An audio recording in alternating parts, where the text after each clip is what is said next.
If you want to hear my thoughts on the StriVectin skincare I've been trying, then stick around.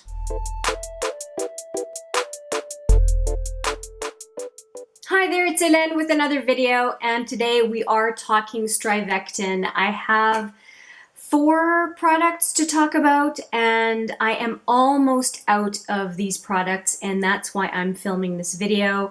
Not because I wanted to stop using them, but because I literally am running out, and I wanted to offer my thoughts while they are still very, very fresh in my mind. Now, this is not all the products that I would use in the morning and the evening. This is my StriVectin products, and well, NIA 114, I think it's called. Yeah, NIA 114 technology, whatever. Stuff. I'm going to talk about the StriVectin stuff. So let's start right off with the serums. Oh, and I do want to mention there are also some hair products that I am using, but I am not getting through the hair products as quickly as I am getting through the face products. So I'm going to do a separate video for hair products to make sure that I'm giving you a really good review. I don't feel like I've used them enough to have an opinion, and so we're just gonna wait and give you a better review when I'm ready. The timing of this video was mostly prompted by these first 2 products. And it is a, can you see how little I have left? This is less than a week left. There's really not a whole lot. This is the, it's called StriVectin Tightening Face Serum, and this is very, very light. I have maybe a week left at most, and I use 2 to 3 pumps of this morning and evening. I found that 1 pump or 2 did not get my whole face and all the neck and décolleté, and so I just find I have to use more than a couple of pumps. Now this one is the 360 Tightening Eye Serum, and it is, like I said, very, very little left. It has a nice, very precise dispenser, and you need 2 rice grains worth of the product. You really don't need a whole lot of this at all. I was putting it all around my eye here, and I also do tend to go around the top of my eye as well. I think the top of our eye sometimes gets ignored, and if you have high eyelids like I do, lids that go, like the brows are high, I've got lots of space, I do also put a little eye cream down here because it's far enough from the eye. I have a very big eye space, in my opinion. I think that I've got lots of room. I feel like I've got lots of room. So I put a little bit up top as well because I'm very expressive with my eyes, and if I can help myself, I do.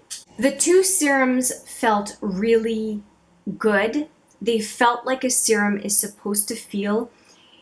It really felt like what I needed to do before putting my moisturizer on, and I feel like a good serum, you feel like you don't need to use a ton to feel the hydration, to feel like it sinks in the skin but doesn't dry out your skin as you're applying. So I was really quite pleased with those 2 serums, but I was kind of bored at the same time. I don't know if that makes sense. I'm not jazzed about this brand, and I have no idea why. I'll show you another product I'm not jazzed about, and we're going to finish on a high point. So here's the next one I'm not jazzed about. And it is this StriVectin Repair and Protect Moisturizer with Broad Spectrum 30. Now, part of this might be that I don't like SPF creams to begin with. I really get annoyed having to put it on, and I only put this cream on if I am going to be spending time outside. I don't put it on just anytime. If I'm just going to be driving somewhere for 15 minutes, picking something up and bringing it back, I'm not going to put this cream on.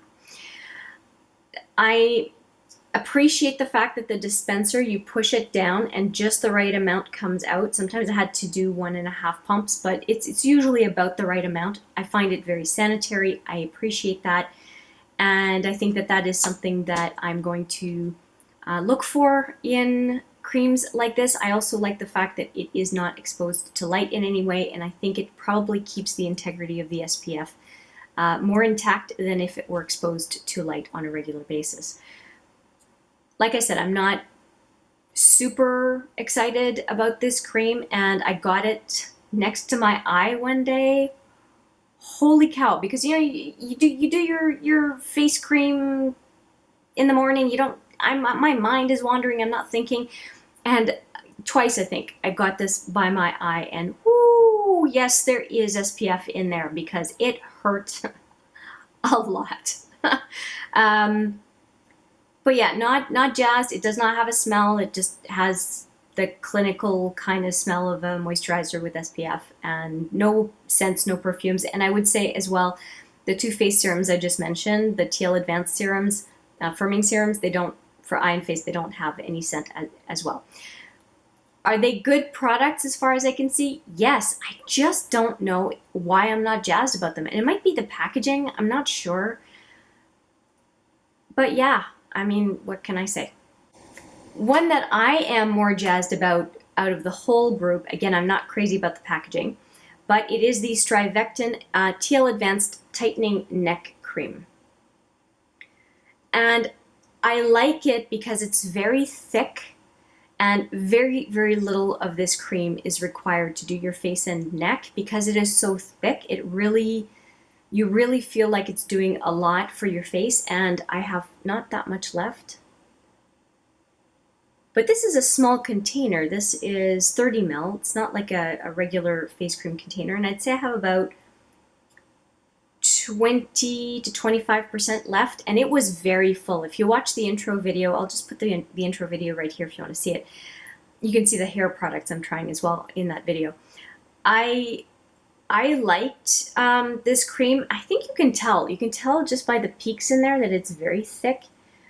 And it makes me think of a couple of other creams that I have, like the Algenist Genius is beautiful. It's a beautiful cream. And it makes me think of that, but it doesn't have any sort of smell. It just has this is cream that's going to work for you kind of a smell. And I don't mind not having fragrance in skincare. The only thing I mind is if it has an off-putting smell, and this one does not.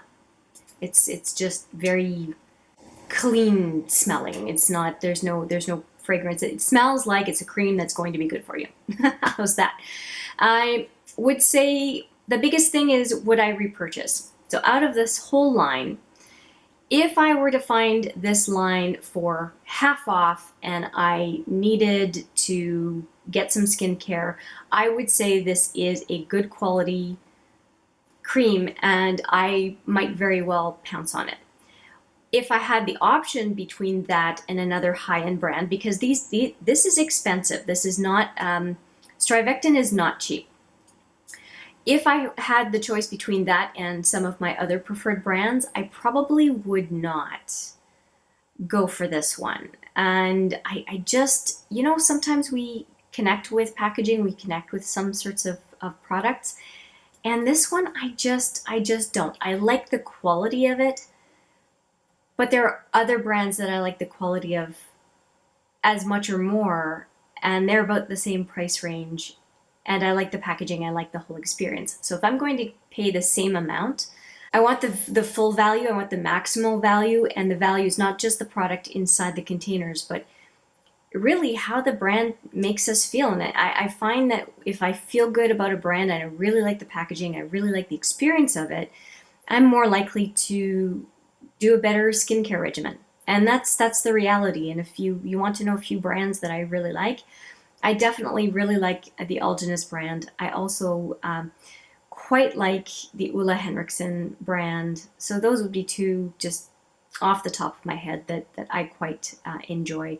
And actually quite a few Sephora items that I've tried over the years. They're cleansers. They have a new moisturizer that is really exciting to me right now that is super, super inexpensive on their site. I have a lot of moisturizers, so I can't justify buying it, but if I were in need of a moisturizer, I would definitely have hopped on that one.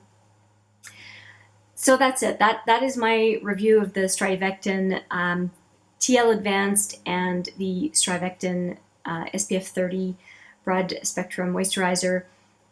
I think they're fine, and they're kind of boring. What can I say? That's just my opinion. What do you think of the packaging? Do you like it? Do you not like it? Have you tried this brand? Do you like it? Do you not like it? Are you curious about it?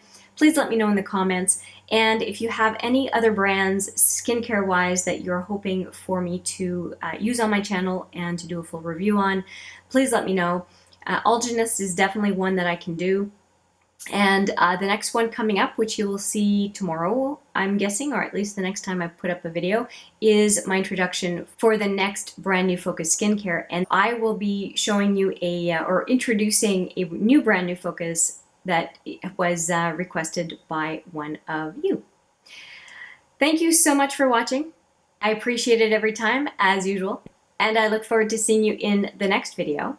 But for now, take care.